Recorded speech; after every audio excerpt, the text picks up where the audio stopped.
దీన్ని కదా నేను విజయవాడ స్ట్రీట్స్లో వెతుకుతుంది, ద ఐస్ కోలా. మన చిన్నప్పుడు 90s కిడ్స్కి అందరికి తెలిసే ఉంటుంది. ఈ మధ్య కాలంలో తక్కువే వస్తున్నాయి, ఇప్పుడు ఏం రావట్లేదు అంతగా. సో ఇక్కడ నాకు చిట్నగర్ వాగు సెంటర్లో అయితే ఒక బండి అయితే దొరికింది. దీంట్లో ఏంటంటే ఈవినింగ్ పూట ఇల్లు పెడతారంట 7 PM వాగు సెంటర్లో ఎగ్జాక్ట్. మీరు రావాలంటే చిట్నగర్కి వచ్చేయండి.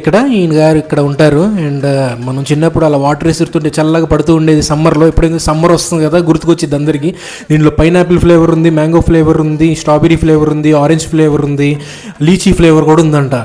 సో నేను మామూలుగా అయితే మన క్లాసిక్ ఏదైతే ఉందో గ్రేప్స్ అండ్ ఆరెంజ్, అందరు మ్యాక్సిమం ఇదే టేస్ట్ చేసి ఉంటారు, గ్రేప్స్ ఆరెంజ్ ఇది. సో నేను ఇది తీసుకున్నాను, 20 రూపీస్ అంట కోలా. సో చాలా అయితే మనకి బాగుంది. నేను ఒకసారి హైదరాబాద్లో రూమ్లో ఉన్నప్పుడు తాగాను. బయట మధ్యాహ్నం పూటలో వస్తాడు, కోకోకోలా మిక్సర్తో చేస్తాడు, సూపర్గా ఉంది. అది 40 రూపీస్. ఇప్పుడు నెక్స్ట్ సమ్మర్ స్టార్ట్ అవుతుంది కదా, మీకు ఇప్పుడు దొరకట్లేకపోతే నేను మీకోసం తెచ్చేసాను. నా పేరు అబ్బాస్, విజయవాడ అందరికి